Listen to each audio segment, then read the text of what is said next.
हम चलते हैं उसके मूल पुस्तक जो है, थोड़ा सा उसका हम भूमिका देख लेंगे, क्योंकि क्वेश्चन भूमिका से भी कभी कभी आ जाते हैं।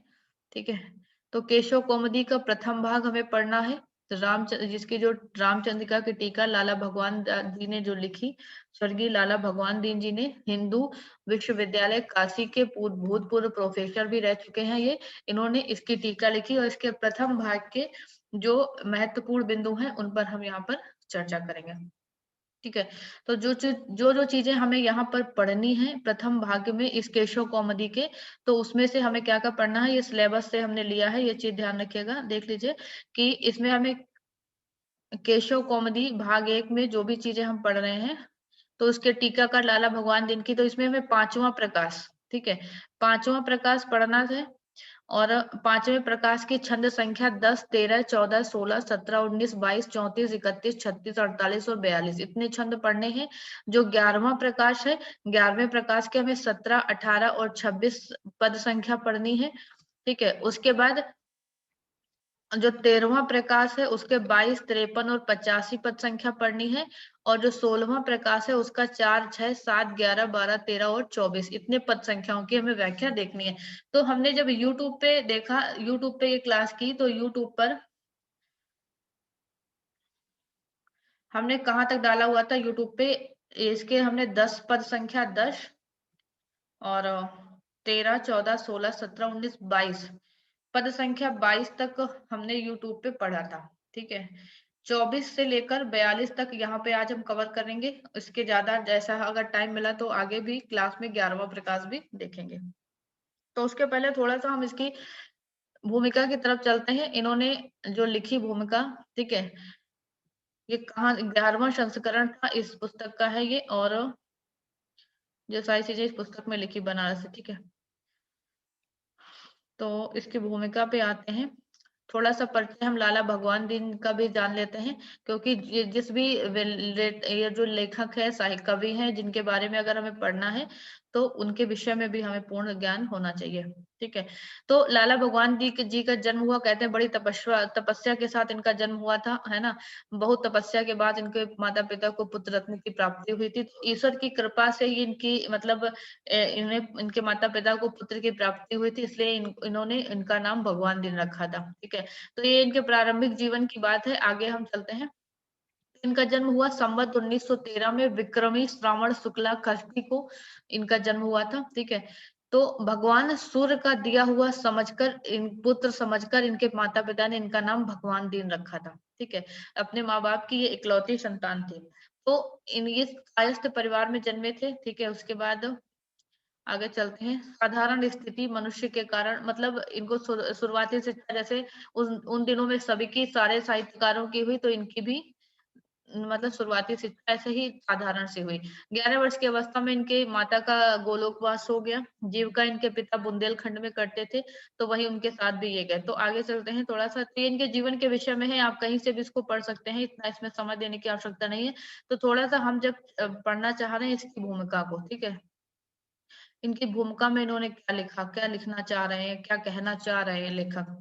तो समर्पण में लिखते हैं, ये लाला भगवान जी केशव जी को संबोधित करते हुए, चूंकि केशव की ये रामचंद्र का लिखी हुई थी, तो वो लिखते हैं कि आपकी वस्तु आप ही को देना, यही तो दीन से हो सकता है, क्योंकि इनका नाम क्या था, भगवान दीन, है ना।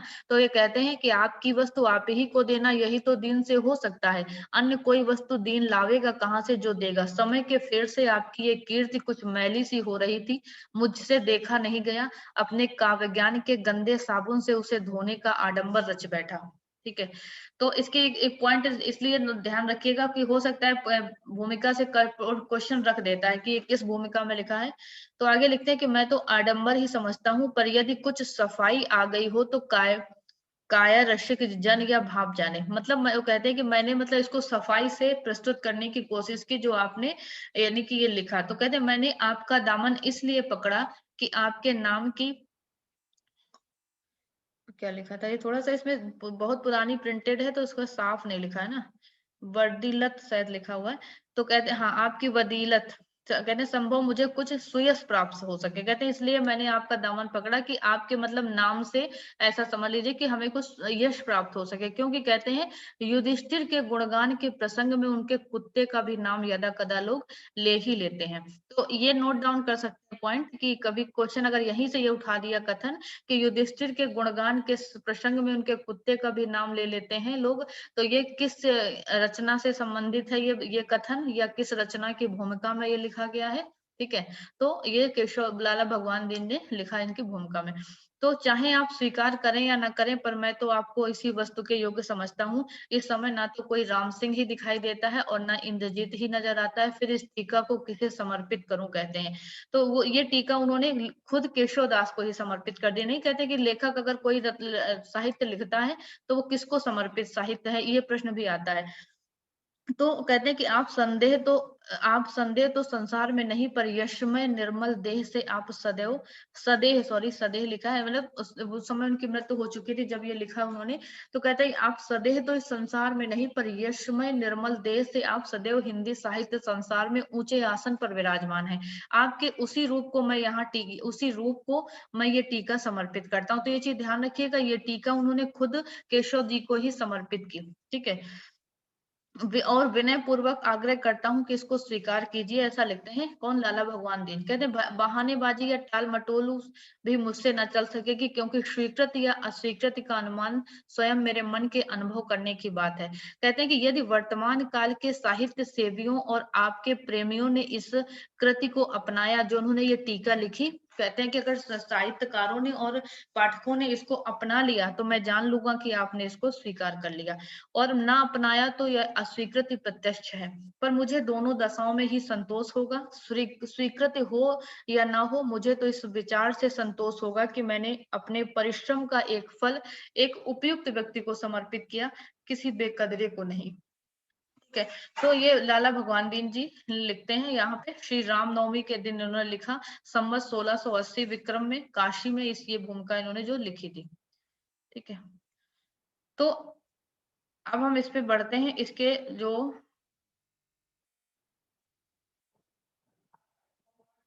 इसकी जो पदों की व्याख्या की तरफ चलते हैं। ठीक है, उसके पदों की व्याख्या की अगर हम बात देखें तो जो हमने पिछले क्लासेस में देखी थी उसके आगे की हम व्याख्या यहाँ पर देखेंगे। ठीक है, तो हमने जो YouTube पे हम पढ़ा चुके हैं उस भूमिका से हम आगे चलने की कोशिश करेंगे। ठीक है, जो YouTube पे हम पढ़ा चुके हैं उसी पद की संख्या की आगे को लेकर के यहाँ पर चलने की कोशिश करेंगे। ठीक है, किसी को कोई दिक्कत? क्योंकि जो चीजें हमने वहां पढ़ाई वो यहाँ दोबारा पढ़ेंगे तो इससे ज्यादा इधर उधर जाने की क्या दिक्कत है ना, तो ये चीजें ध्यान रखिएगा।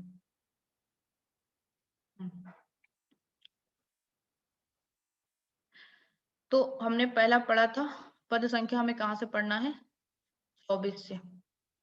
ये PDF हम लोग को ग्रुप में देंगे, इसमें हमने सारे जितने प्रवास से जो भी पूछा गया है, ठीक है, उन सारी चीजों को हमने इस पे प्रकाश जो भी पूछा गया हमने यहाँ पे सिलेक्ट करके रख दिया है। ठीक है, तो आप लोग इसको देख लीजिएगा। तो पद संख्या कौन सी थी, 22, 18, 26,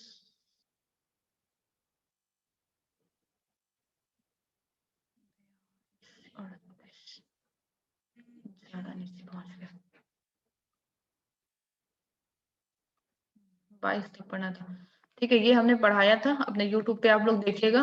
केशव ये मिथिलाधिप हैं, जग में जिन कीरत बेल बई, दान कृपान विधानन सो सिंगरी वसुधा जिन हाथ लई, अंग 6 8 सो तीनों लोक में सिद्ध भई, वेद त्रयी अरुराज श्री परिपूर्णता शुभ योगमयी। तो ये हमने पद पढ़ा था जिसमें बताते हैं किस तरीके से उन्होंने केशव की, मतलब जो जनकपुरी के राजा थे, कौन, महाराज जनक की विश्वामित्र उनकी प्रशंसा में श्री राम से उनका परिचय कराते हैं यहाँ पर।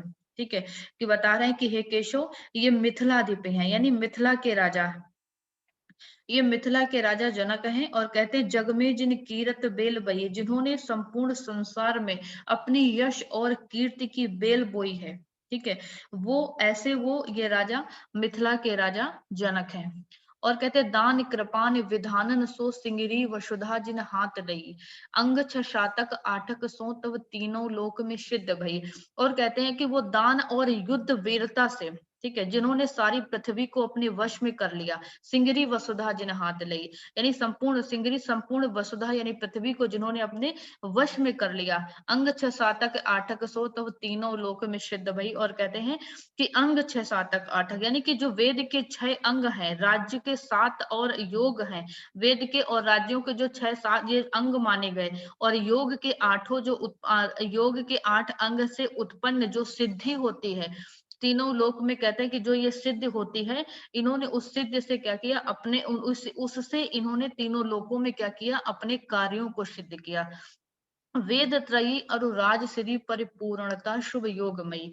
और वो आगे लिखते हैं कि वेद त्रयी, इनमें जो वेद त्रयी है, है ना, राजश्री की परिपूर्णता का इसमें योग जुड़ा हुआ है, यानी कि कह सकते हैं कि ये अच्छे विद्वान हैं, नीति निपुण राजा हैं। और इसका तात्पर्य हम यही कह सकते हैं कि भाव ये है कि एक अच्छे राजा में, एक महान राजा में जितने भी गुण होने चाहिए, वो संपूर्ण गुण गुण यहाँ पर राजा जनक में, मिथिला के राजा जो जनक है, इनमें विद्यमान है। ठीक है, रूपक अलंकार का प्रयोग यहाँ पे देखने को हमें मिलता है इस पद में। उसके बाद हमारा अगला जो पद है 22वां पद, जिसकी अगर हम व्याख्या की बात करें तो 22वां पद कहता है कि श्री राम विजय यहाँ पे होता है कि कहते हैं कि सब छत्रिन आदित्य काहू छुवे न छुवे, विजनादिक बात डगे, न घटे न बढ़े निस्वासर केसो लोक को तम तेज भगे, भव भूषण भूषति होत नहीं मदमति गजादि मशी व लगे, जलहू थलहू परिपूर्ण श्री निमके कुल अद्भुत ज्योति जमे।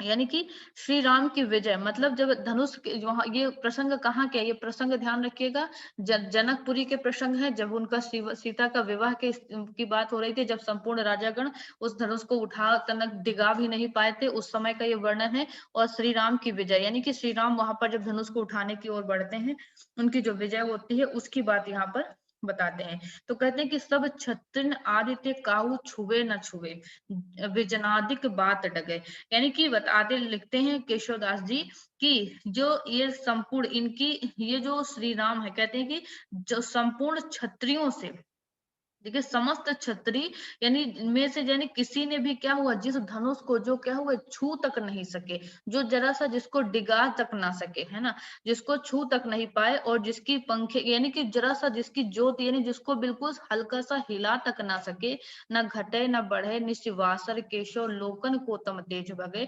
और आगे लिखते हैं कि जिनकी कीर्ति क्या है, रात दिन एक सी रहती है, ठीक है, जिनकी कीर्ति रात दिन यानी एक सी रहती है, जिनकी ज्योति, जिनकी कीस यानी डगमगा, जो रात दिन एक सी रहती है, जो, और ऐसे कहते हैं कि जिनकी कीर्ति घटती बढ़ती नहीं है, रात दिन एक समान रहती है उसमें, जिस और कहते हैं भव भूषण भूषित होत नहीं मदमत्य गजादि मशी वलते।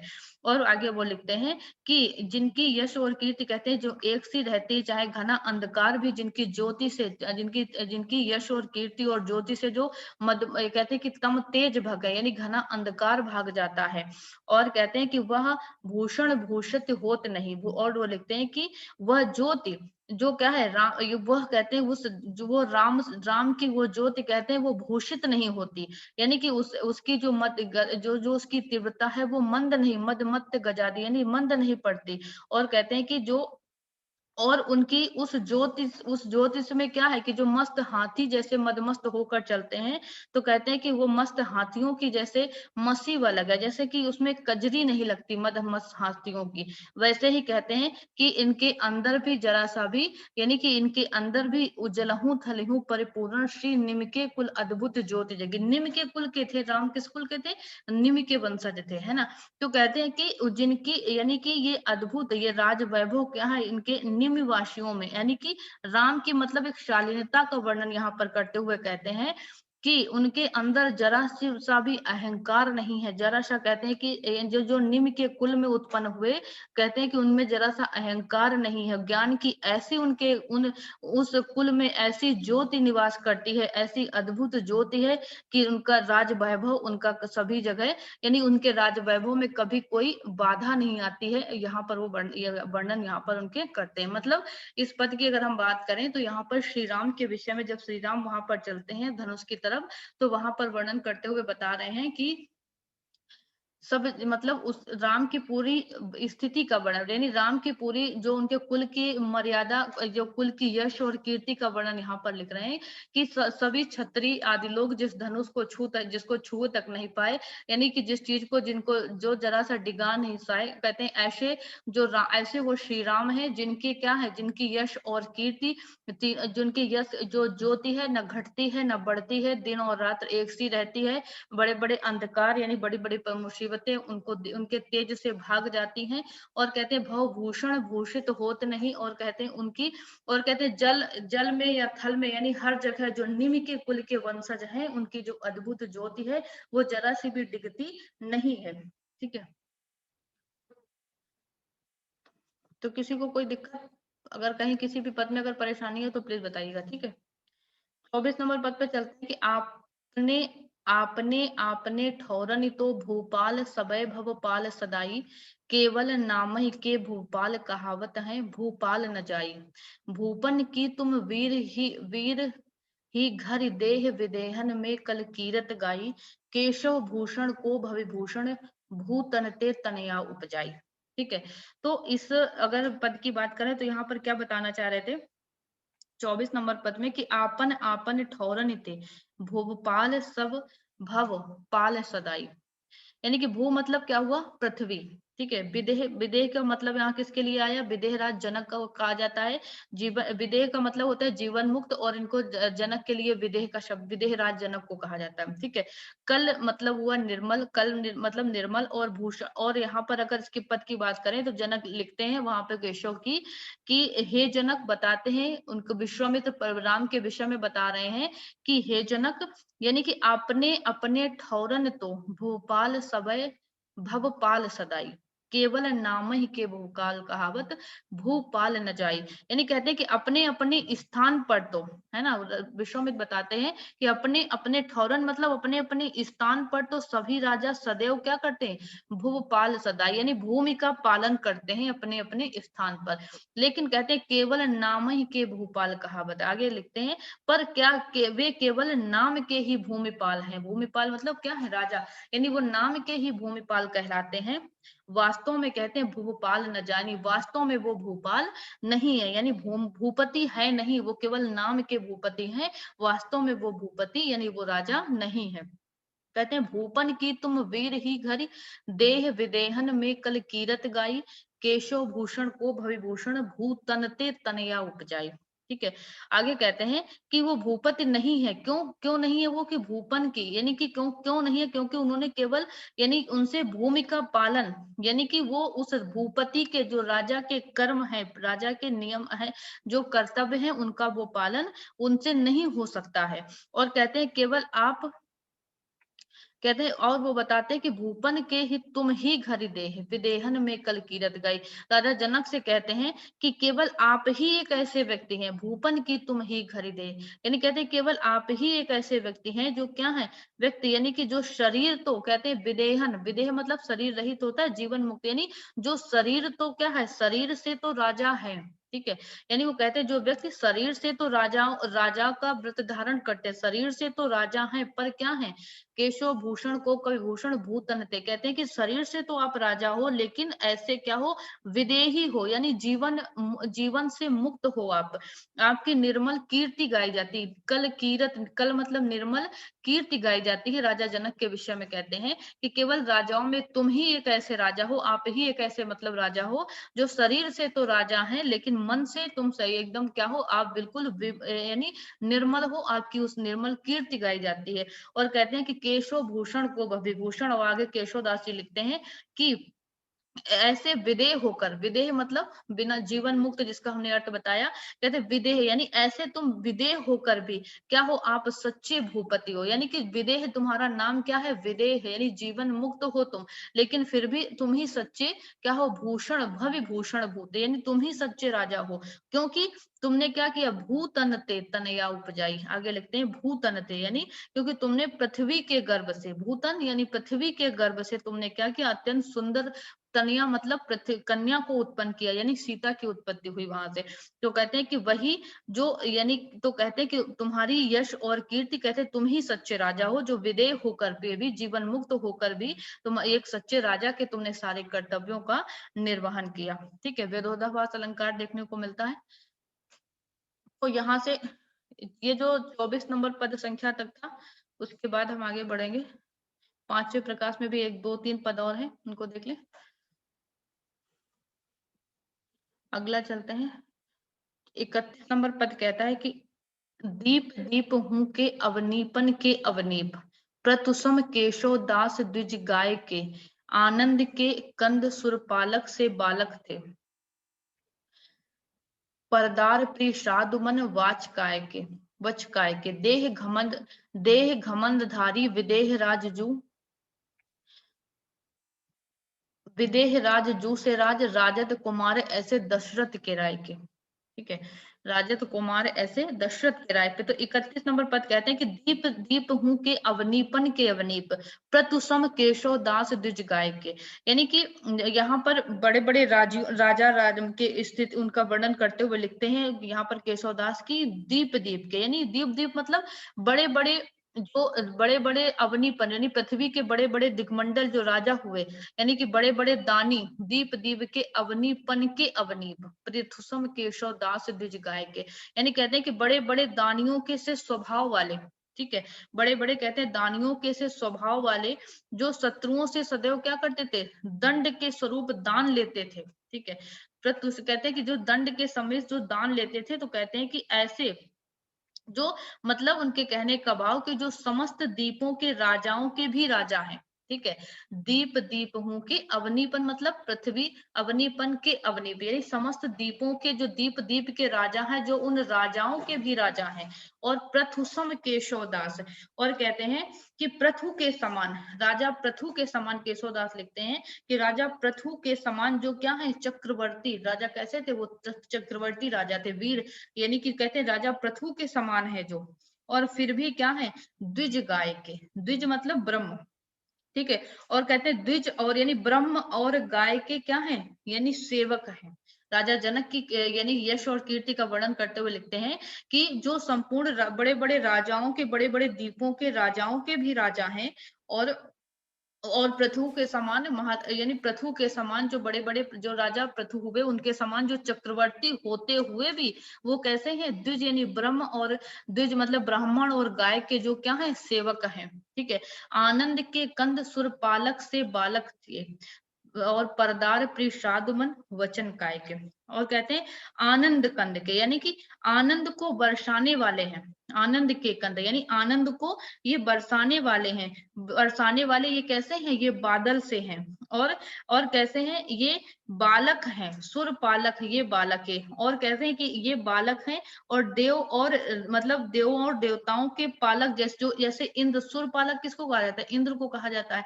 तो कहते हैं कि जैसे इंद्र के समान है, और परदार प्रिय साधुमन वच काय के, और कैसे हैं कि, और ये और कैसे हैं कि ये लक्ष्मी के वल्लभ यानी कि लक्ष्मी के प्रिय, परदार प्रिय, परदार मतलब लक्ष्मी के प्रिय, जैसे लक्ष्मी के प्रिय हैं, और जो लक्ष्मी के प्रिय जो विष्णु हुए उनके समान है।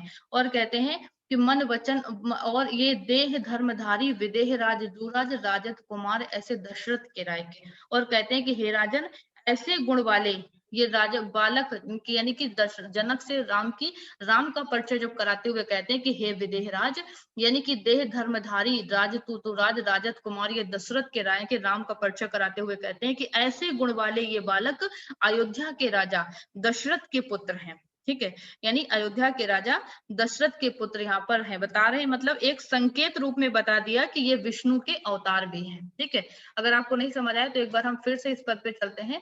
तो एक बार फिर से बताने की कोशिश करेंगे कि कहते हैं कि राजा जनक, इसका प्रसंग की अगर बात करें तो राजा जनक से, विश्वामित्र राजा जनक से राम का परिचय कराते हुए बता रहे हैं कि जो दीप दीप के जो राजा हुए, दीप दीप के जो राजाओं के भी राजा थे, राजा जो जैसे जो राजा पृथु के समान दानवीर हैं, है ना, और कैसे हैं कि जो दानवीर होते हुए कैसे ब्राह्मण और गाय के जो सेवक हैं, सेवा करने वाले हैं, जो आनंद के दाता हैं, आनंद को बरसाने वाले हैं, और सुरपालक से ये बालक, और ये बालक कैसे है? इंद्र के समान, जैसे इंद्र देवताओं के रक्षक इंद्र हैं उनके समान, और परदार प्रिय साधु मन वचन काय से, कहते हैं मन वचन और काया से किसके समान है? परदार प्रिय विष्णु लक्ष्मी के पति यानी विष्णु के समान, यानी बताने की कोशिश की कि वो विष्णु के अवतारी हैं। और देह धर्मधारी विदेश राजदूत से, और कहते हैं कि ये धर्मधारी, ये जो राजा जो यहाँ पर ये बालक आए हैं, हे राजा जनक, हे विदेहराज, ये राजा कैसे हैं? ये सभी दशरथ के पुत्र, ये राम कहते हैं कि ये सभी राजा दशरथ के पुत्र हैं, अयोध्या के राजा जो दशरथ हैं उनके ये पुत्र हैं। ठीक है,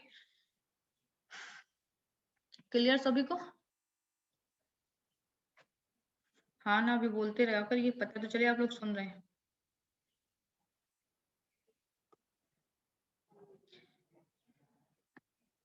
चल रहा है आगे। वज्र ते कठोर है, कैलाश ते विशाल काल है। कहते हैं 36 नंबर पद है इसका अगला, जो हमारे सिलेबस के अकॉर्डिंग हम चल रहे हैं यहाँ पर। तो कहते हैं वज्र ते कठोर है, कैलाश ते विशाल काल, दंड ते कराल सब काल काल गावई, केशव त्रिलोक के विलोक हारे देव शब, छोड़ चंद्र चूर्ण एक और को चढ़ावई, पन्नव प्रचंड पति प्रभु की पनशपीन, पर्वत गिरि पर्वत प्रभा न मान पावई। ठीक है, तो विनायक एक हूँ, आवय न पिनाक ताहि, कोमल कमला कमला पाणी राम कैसे लवाई। ठीक है, तो वज्र ते कठोर, जनक का कथन आता है कि उस धनुष के विषय में बात करते हैं। जनक कहने लगते हैं यहाँ पर कि वज्र ते कठोर है, कैलाश ते विशाल काल, यानी वो कह रहे हैं कि जनक कहते हैं कि जो धनुष वज्र से भी अधिक कठोर है, ठीक है, कैलाश से भी अधिक विशाल काय है, जो बड़ा है, और कहते हैं कि दंड ते कराल सब काल काल गावही, और कहते हैं जो काल दंड से भी भयंकर है, जिसको सभी लोग क्या बता रहे हैं? काल काल गावई, जिसके विषय में सभी कहते हैं कि ये काल है, ये मृत्यु के समान है। तो कहते हैं केशव बिलोक के बिलोक हारे देव शब, छोड़ी चंद्रचूड़ एक और को चढ़ावई। और आगे लिखते हैं केशवदास जी कि कहते हैं कि जिसको सभी लोग कहते हैं काल काल करके बता रहे हैं कि वो काल का है बताते हैं, और कहते हैं त्रिलोक के मानने वाले जो त्रिलोकी लोग हैं वो क्या बताते हैं कि जिसके विषय में बता रहे हैं कि जिसको देख करके त्रिलोकी पुरुष जो त्रिलोकी भी हैं विलोक हारे, देख कर जो देवता गण भी जिस धनुष को देख करके हिम्मत नहीं जुटा पाए उसको छूने की, तो कहते हैं छोड़ चंद्रचूड़ एक और चढ़ावई। और कहते हैं कि जिसको वो, और कहते हैं जो चंद्रचूड़ यानी कहते हैं छोड़ चंद्रचूड़ मतलब किसके लिए कहा गया? महादेव का नाम होता है ना। तो कहते हैं कि वो जनक कहते हैं कि एक महादेव को छोड़ करके कोई दूसरा जिसकी प्रत्यंचा को चढ़ावई, यानी और को चढ़ावई, कहते हैं जिसकी प्रत्यंचा को कोई नहीं चढ़ा सकता एक महादेव के अलावा। तो कहते हैं पन्नव प्रचंड पति प्रभु की पनचपीन, पर्वत गारी पर्वत प्रभा न मान पावही। तो आगे वो कहते हैं कि मतलब एक महादेव को छोड़कर कौन है जो इसकी प्रत्यंचा को चढ़ा सकता है, और पन्नत प्रचंड, यानी कि जो प्रचंड है, यानी कि पन्नक मतलब जो वासुकी नाग की बात हो रही है, यानी कि जो जो प्रचंड वासुकी है, जो जो स्वयं जिसकी प्रत्यंचा लगती वासुकी नाग के समान जिसकी प्रत्यंचा देखने में प्रतीत होती है, पन्नग प्रचंड पति, वासुकी नाग के समान जिसकी पन्नच यानी प्रत्यंचा जिसकी लगती है। और कहते हैं कि पर्वत तारी पर्वत प्रभा न मान पावही। और आगे वो लिखते हैं कि पर्वत पारी, यानी कहते हैं कि इंद्र और यानी जो पर्वत पर यानी इंद्र और दैत्य गण यानी सुर और असुर की अगर हम बात करें भी, जिसकी कहते हैं गरवाई, मतलब जिसके जिसके भारीपन जिसके वजन का अंदाजा नहीं लगा सकते, है ना, न मान पावई, पर्वत प्रभा न मान पाए, यानी पर्वतारी और पर्वत प्रभा यानी कि सुर और असुर, ये लोग जिसके गरवाई यानी जिसके वजन का अंदाजा नहीं लगा सकते। तो और कहते हैं कि विनायक विनायक एक हूँ, आवे न पिनाक ताहि, कोमल कमलापति राम कैसे लवाई। ठीक है, यहाँ पे दो पंक्तियां थोड़ा नीचे हो गई हैं। तो आगे वो कहते हैं कि विनायक, यानी कि कहते हैं कि जो गणेश, विनायक मतलब गणेश, जिसको गणेश भी यहाँ तक कि जिस कह सकते हैं कि जिसको विनायक यानी गणेश भी जिसको उठा तक नहीं सकते, पिनाक ताहि, ऐसे पिनाक यानी पिनाक उस धनुष को उठा नहीं सकते। और कहते हैं कि ऐसे कोमल कमलापति राम कैसे लवाही आए, कहते हैं कि ऐसे उस पिनाक को, इस विशाल काय पिनाक धनुष को कोमल श्री राम अपने कोमल हाथों से कैसे उठाएंगे। यहाँ पर जनक जी की चिंता यहाँ पे दिखाई गई है इन पदों के माध्यम से। ठीक है, तो वाच लुप्तोपमा अलंकार का यहाँ पर हम देख सकते हैं यहाँ पर। ठीक है। तो यहाँ तक जो हमारा ये पद था, यहाँ यहीं तक इस पद की मतलब 5वां प्रकाश जो हमने यहाँ पे शुरुआत में देखा, यहाँ पे 42 नंबर पद संख्या तक ही इसकी हमारी व्याख्या थी। ठीक है, एक पद और है, चाहे देख लेते हैं, 38 नंबर और 42 नंबर। क्लास की टाइमिंग 7 मिनट बची है, जितना हो जाता है यहाँ पर हम इस प्रकाश को पूरा कर देते हैं। आगे वाला हम कल की क्लास में देखेंगे। ठीक है, हाँ तो 2 पद और बचे हैं, जरा इनको देख लेते हैं। हाँ, कहते हैं सिगरे नर नारायण असुर विनायक राक्षसपति ही हार गए। सिगरे नर नारायण कहते हैं कि राक्षसपति ही हार गए, काहू न उठायो पल न छोड़ियो, टर्यो न टार्यो भीत भये, इन राजकुमारन मति सुकुमारन ते आए हों पंज करें, हत भंग हमारी भयो तुम्हारी, ऋषि तप तेज न जानी पड़े। ठीक है, तो यहाँ पर वर्णन करते हुए लिखते हैं कि सिंगरे राज नर नायक असुर विनायक राक्षसपति ही हार गए। जनक कहते हैं कि सभी लोग हार गए। कौन कौन से? सारे राजा, असुर, बड़े बड़े नर नायक मतलब रावण की भी बात कहा गया, असुर विनायक रावण बाणासुर जैसे बड़े बड़े योद्धा गए थे, तो कहते हैं ये सारे राक्षसपति हार गए, बड़े बड़े योद्धा हार गए, बड़े बड़े, ये कहते जिस कोई काहू न उठायो थल न छुड़ायो, यानी कोई इसको उठा तक नहीं पाया, उसकी जगह से हिला न टार्यो भीत भय, यानी डर की वजह से कोई उसको जरा सा उस स्थान से हटा तक नहीं सका। ठीक है, कहते हैं इन राजकुमारन अति सुकुमारन लय आयो हो पंज करें, दत्त भंग हमारो भव ऋषि, ऋषि तप तेज न जाने पड़े। तो ऐसा विश्वामित्र से वो कहते हैं कि इतने बड़े बड़े योद्धा, उतने बड़े बड़े लोग तो भयभीत होकर यहाँ से चले गए, तो कहते हैं कि ऐसा ऐसे इस विशाल का इस धनुष को उठाने के लिए तुम क्या करते हो, इन कोमल सुकुमारन यानी कोमल सुकुमार राजकुमारों को अपने साथ आप लेकर के आए हैं, और कहते हैं कि दंत भंग हमारो भयो तुम्हारी, ऋषि तप तेज न जाने पड़े। और वो कहते हैं कि ऋषि आपके तप और तेज का प्रभाव कहते हैं कि कौन नहीं जान सकता। आप क्या हमारे व्रत से हमारा जो हमने प्रण लिया था, कहते हैं भयो ऋषि तप तेज, यानी कि धत भंग हमारो, कहते व्रत भंग हमारो, कहते हमारा तो जो व्रत था, जो हमारी प्रतिज्ञा थी, वो तो कहते भंग सी हो रही है। आपके आपके प्रताप और बल और कहते हैं तप को कौन नहीं समझ सकता है। इन कहते हैं कि आपकी प्रतिज्ञा ही आपकी भी प्रतिज्ञा, यानी तप तेज न जाने पड़े।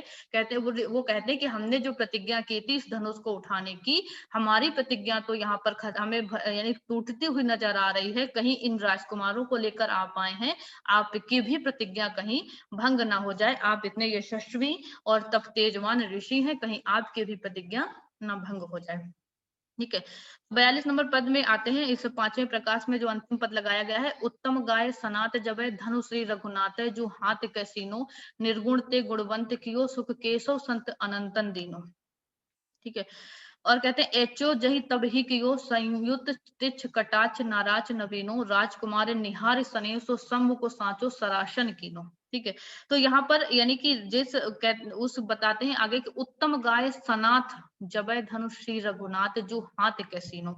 उत्तम गाय मतलब होता है कि यानी कि शिव का वह धनुष जो जिसकी प्रशस्ति हो रही थी, उत्तम गाय मतलब जिसकी अभी तक चर्चा हो रही थी, है ना। हाथ के लीनो, जिन्होंने क्या किया, हाथ से उठा लिया। कहते हैं कि जिस धनुष को आज तक, जिस धनुष को हाथ से लेकर के, ठीक है, यानी कि उस धनुष को हाथ से लेकर जो किसी ने जो उसको हाथ से उठाया तक नहीं था, यानी कहते उत्तम गाय धनुष को जब कहते हैं कि श्री रघुनाथ जो श्री राम ने अपने हाथ में उठा लिया। ठीक है, तो निर्गुण ते गुणवंत कियो, सुख केशो संत अनंतन दीनो। तो कहते हैं कि जब उन्होंने उसे अपने हाथ में उठा लिया तो ऐसा लगा कि सब कुछ क्या हो गया, वो सनाथ हो गया, यानी जो आज मतलब अनाथों के समान वो धनुष पड़ा था ना, उत्तम गाय सनाथ हो गया। यानी जैसे श्री राम ने उसको हाथ में ले लिया, जैसे क्यों उसको कोई छू तक नहीं सकता था, उठा तक नहीं सकता था, तो अनाथों के समान था। जैसे ही श्री राम ने उसे हाथों में लिया तो वो सनाथ हो गया। और कहते निर्गुण ते गुणवंत कियो, और कहते हैं कि जब केशव संत अनंतन दिनों, जैसे ही उसकी प्रत्यंचा उन्होंने चढ़ा दी,